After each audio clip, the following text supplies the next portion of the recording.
Assalamu alaikum daga Hausa 24 Channel. Har yanzu dai muna cikin wannan littafi mai suna in ka ƙi ji ba ka ƙi gani ba, wanda Zainab Lawan Brigade ta wallafa. In masu sauraro suna biye da mu, mun kwana ne inda muka ji Suleiman ya yi shiru yana sauraron abokin nasa, inda shi kuma ya ƙara da cewa ba wai ina nufin lallai Safina tana cikin waɗannan 'yan mata ba, amma ina son kai taka tsantsan da dinga bin komai a hankali domin ba a ganin alhalin kalar mutum daga fuska. Wata macen ƙara ɓura ka wacce ita lulluɓi da fatan akuya za ka ganta normal a zahiri amma ba san alhalin halinta ba. Da yawa kyawawan 'yan mata irin waɗannan sun fi burin auren hamshaƙin mai kuɗi da zai haɗa musu daular rayuwa. To masu sauraro a nan muka dakata, yanzu za mu ci gaba. Ku ci gaba da subscribing ɗin mu Hausa 24 Channel, masoya sai kun ji mu. Suleiman ya yi murmushi na jin shawarwarinka, amma ban ji Safina za ta kasance a cikin sahun waɗannan matan da ke ambato ba, domin kuwa ta samu kyakkyawar tarbiyya, don haka ina kyautata maka zaton abokina. Kar ka damu, kai dai ka ci gaba da taya ni da addu'a da fatan alheri, da fatan Allah ya sa rabona ce. Ilyasu ya ajiye zuciya da fatan to abokina, Allah ya zaɓa mana abin da ya fi alkhairi, Allah ya sa ita ba daga cikin waɗannan ɗin ba ne. Suleiman ya ji daɗin ya ce amin abokina. Lokacin da Safina ta tashi ta komawa makaranta, ba ƙaramin siyayya Suleiman ya yi mata ba, siyayya ce irin ta bajinta ta 'yan gata, domin sai da ya siya komai wanda ya san za ta buƙata a makaranta, kama daga kayan masarufi, kayan ciye-ciye, kayan kwalliya har da littafi da sauran kayan da ɗalibai za su buƙata. Sun samu shaƙuwa mai ƙarfi ta ban mamaki tsakaninsu. Hannunta da Suleiman cikin kwanaki hutunta musamman da yake halittar sauran sabon babban abin da ya daɗe da jin hankalinta gare shi ne tsantsar kyawun shi da kuma hangen daular da take yi, musamman ma yadda ta ga yana kashe mata kuɗi babu ji babu gani. Duk da cewa ba shi da abin hawa, amma haka bai sa ta ba shi a matsayin ba. ƙololuwar matsayin ta kas da yi tana yi masa kallon wani babban ɗan kasuwa. Cikin kayan daga haɗa mata har da wata haɗaɗɗiyar wayar hannu ƙirar Android. Yayin ɗan ƙanƙanin lokaci Suleiman ya saba da mutanen gidan Safina, inda ji take yi tamkar ta haɗiye shi tun tasowar Suleiman. Haka yake da farin jini wurin mutane, kana ganin sa zaka ji kana son shi, musamman na da ya kasance mai fara'a ga kuma kyauta. Cikin gidan Safina babu wanda bai san Suleiman ba, saboda yadda a kullum yaran gidan ba sa rabo da zancen sa. Rahama kuwa tun ta fi kowa farin ciki da wannan haɗin na Ubangiji, tana hangen matuƙar dacewa da Suleiman da Safina suka yi da juna, musamman idan aka yi la'akari da yadda suka ƙaunaci junansu, da ma ita soyayya ita ce sirrin samun kyakkyawan zamantakewar aure. Safina mace ce mai dogon buri da tsantsar son rayuwa mai daɗi. A kullum mafarkinta bai wuce na samun kanta a cikin aljannar duniya ba. Tana tsanar duk wani zancen idan ba a jin daɗi ba. Tana matuƙar kyan jin zancen kuɗi, ta ɗauki kuɗi a matsayin maganin duk wata lalura ta faɗin duniya. Idan kana da kuɗi babu abin da za ka yi a tunanin Safina, kuɗi sun isa komai.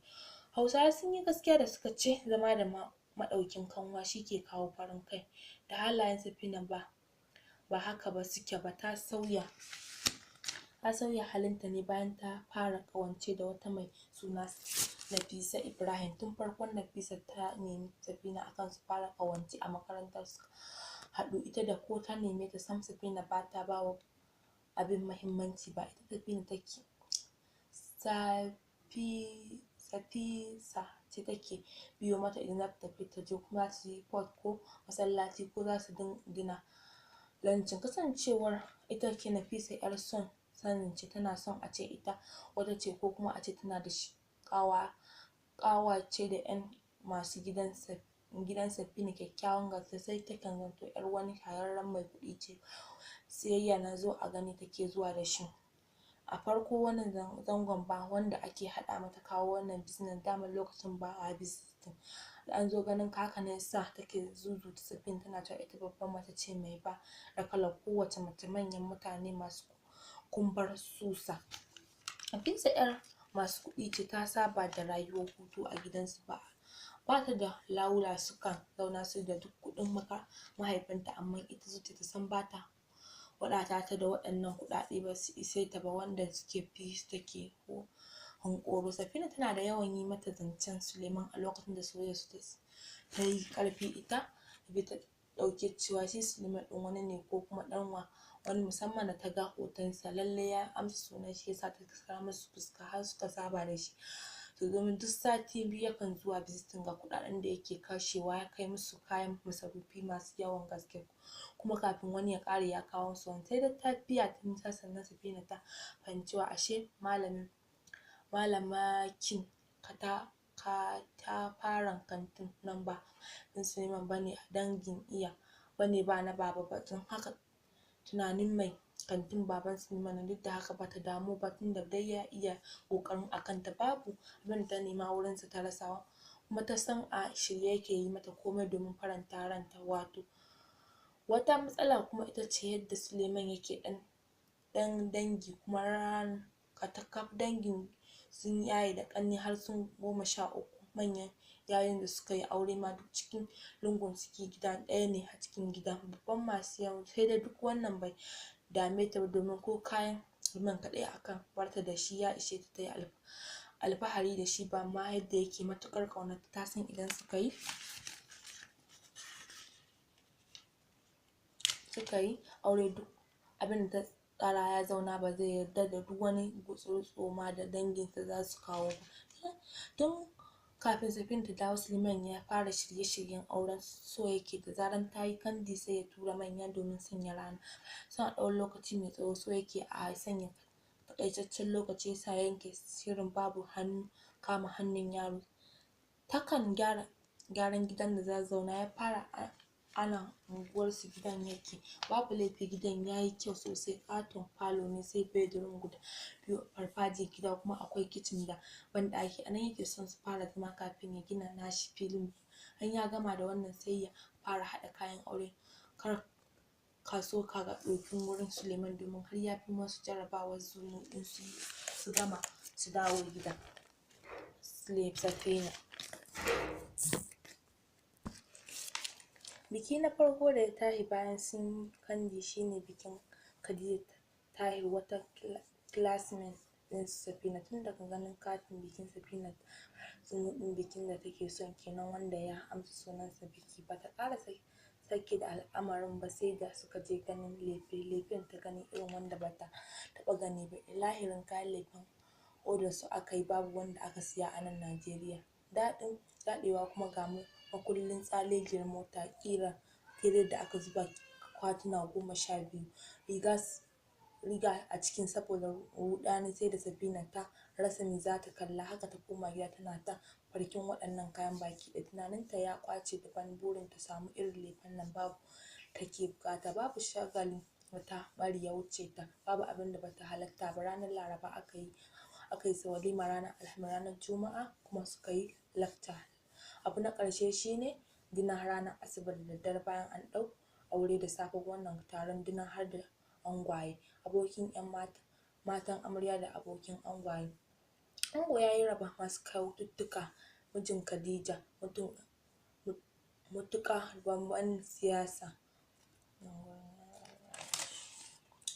yake haska fitilun da suka haskaka hall ɗin har da abokan nashi, babu wanda bai ɗaura shekaru 50 ba. Safina ta kasa haƙuri saboda tsegumi da ya cika mata ciki. Ta ɗago Nafi ta ce ita kuwa Dina me za ta yi da wannan shegegen tsohon, yanzu cikin masoyanta ta rasa wanda za ta zaɓa sai sa'an babanta. Nafi ta kalli Galala. To ba tsoho mutum ne ba ko ba ki san tsoho da kuɗi yaro ba. Cikin mamaki ta ce kai yanzu idan aka ce ki auri wannan sai ki aure shi, me zan hana tunda yana da kuɗi. Nafi ta bada amsa ta baki. Wallahi kin yi gaskiya, ba zan iya auren tsoho ba. Nafisa ta kanta sai dai in baki samu ba. Ta ɗan ruga bakin ta miƙe tsaye ta ce wa Safina tashi mu wajen rawa. Ni ba zan yi rawa ba da ke ba, ni ina jiran in ji Safina. Ba tare da ta matsawa Safina ba ta filin rawa, tana fatan ita ma ta yi gamo da katon ko a cikin abokan ango ne ta samu wanda ya ce abokin ango ne, ta samu wanda ya ce yana yi da ita. Yi wa 'yan matan fintinkau kamar yadda Dina ta yi musu. Gidan amarya shi aljannar duniya. Duk yadda Safina ta ya zarce gidan ne, ganin na Balarabe mai haɗe da sauran mata ba su jan komai.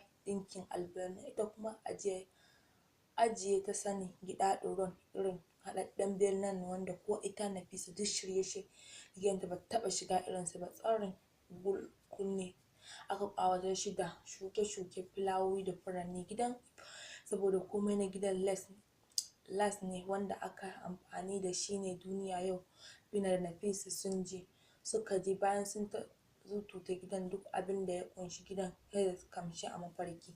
Hafsat ƙawarsu na kusa da su ta ce ku dai wallahi you are chat, yanzu kuna nan da son ƙyale-ƙyalen duniya. Nafisa dube ta kamar ta gane. Bayan ta ce to idan ba mu son duniya ba lahira kike son burge mu duk abinki ke ma baki isa ki ci gaba nan ba burin burge ki ba. Lokacin da amarya ta zo wajen su sai ta tantabe ta, Zina wai ina kika haɗu da wannan kicimin kwas ɗin? Ta zo wa Zina a bazata, ba za ta so san ta haɗu da mijinta ba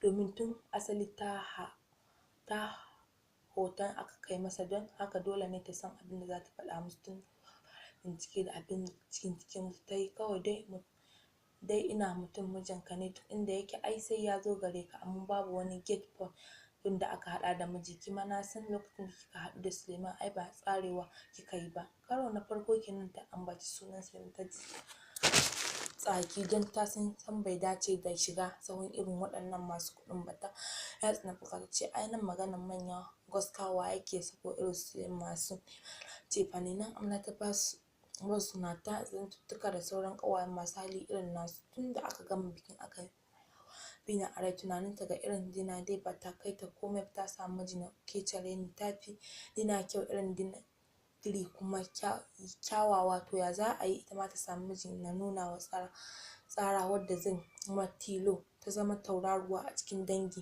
ita kuma ta tsaya jiran su ranar da yayi kuɗi ta aure shi, alhalin yanzu yana ƙarshe wai lallai zai daɗe. Domin haka duk ta fara tunanin mafita bata samu wata mafita ba sai dai a tafi gidan su Safina ta tarar da ita tana shirin fita. Shin Safina tambaye Safina ta ce only registration na JAMB zan je na yi. Bara ta faɗo Safina ita ma sai ta ci gaba da karatu, ta shiga jami'ar za ta ƙara wayewa duk gogewa yanzu ma samari na rububinta, ina kuma ga idan ta yi karatu mai zurfi ilimi ya ratsa sauran ta zaɓe ta darajar sai ta samu mijin da ya fi na Dina, domin ba za ta auri tsoho ba komin kuɗinsa. Sai da Suleiman ya bari duk wata gajiyar jarabawa da halayen makaranta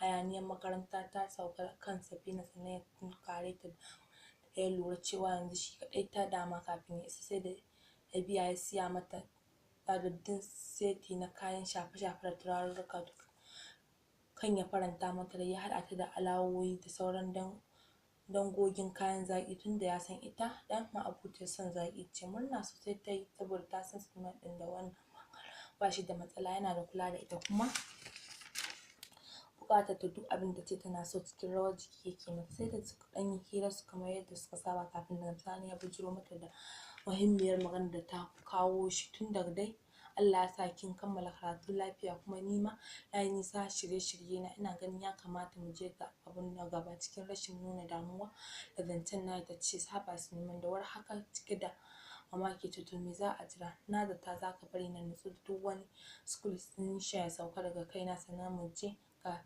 commission na gaba. Cikinsa ya ɗan yi masifar yin sanyi, duk wasu ƙwarin gwiwar da yake da shi har ya neme shi ya rasa.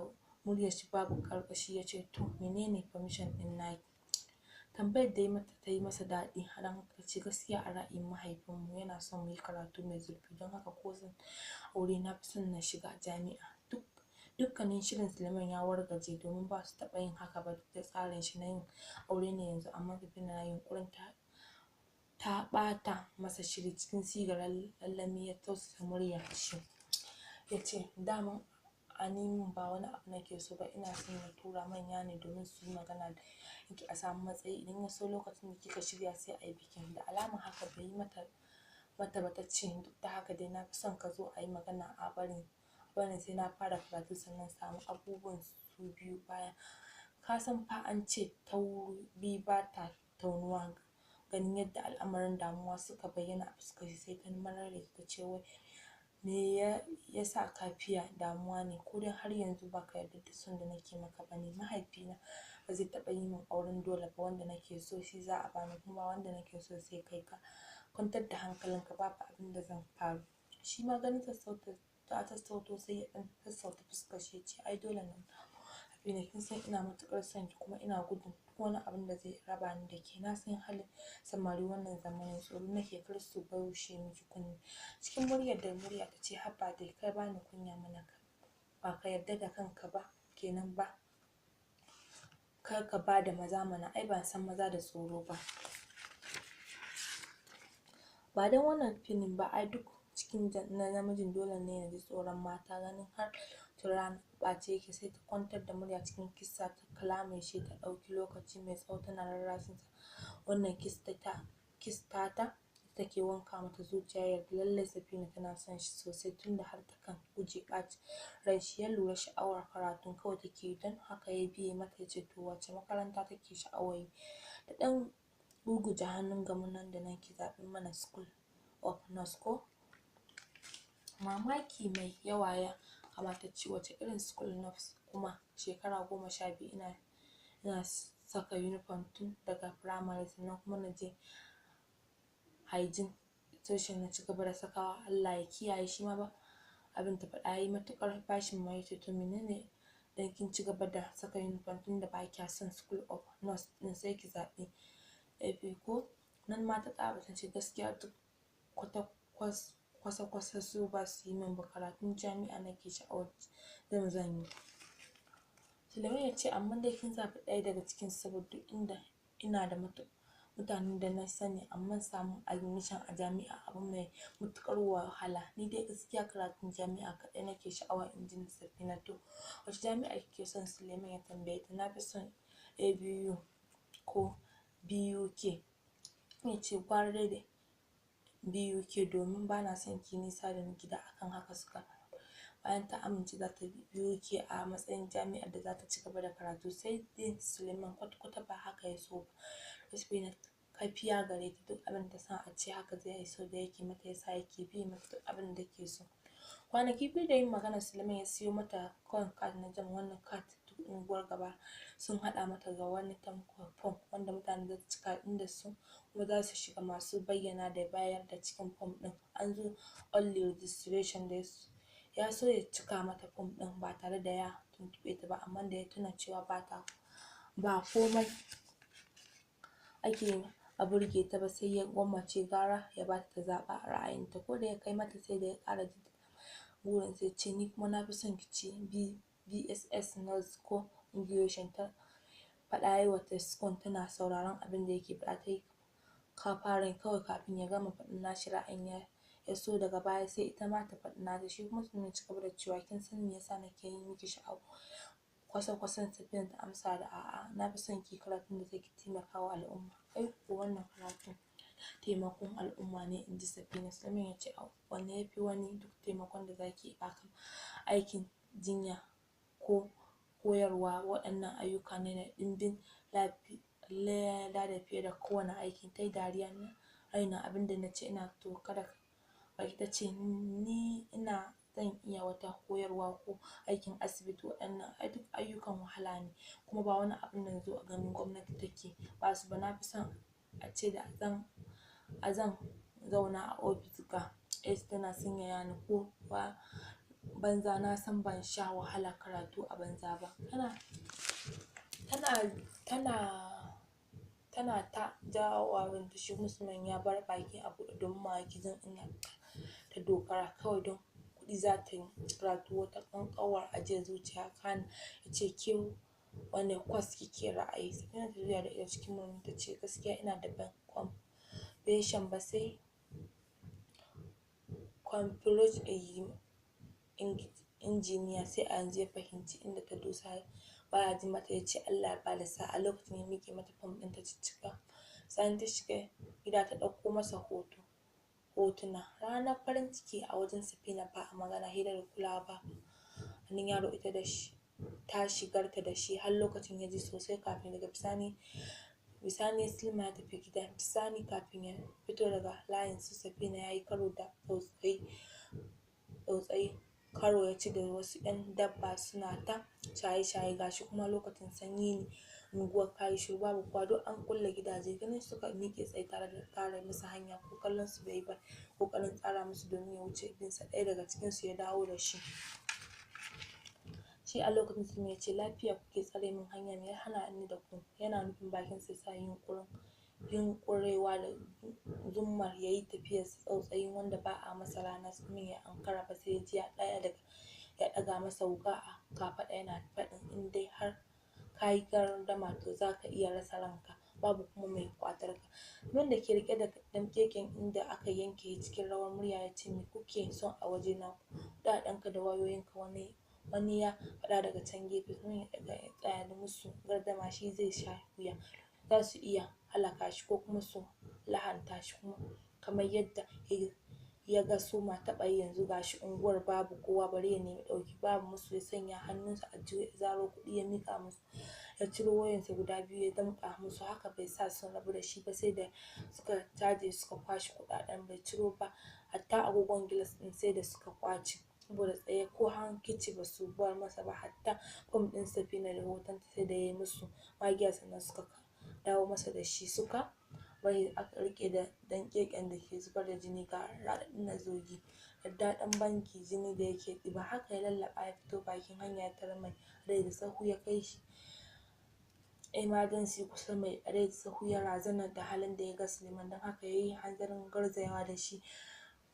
don ya samu taimakon gaggawa. To masu sauraro a nan zamu dakata, sai ku saurare mu a shiri na gaba. Ku ci gaba da subscribing ɗin mu a Hausa 24 Channel masoya, sai kun ji mu.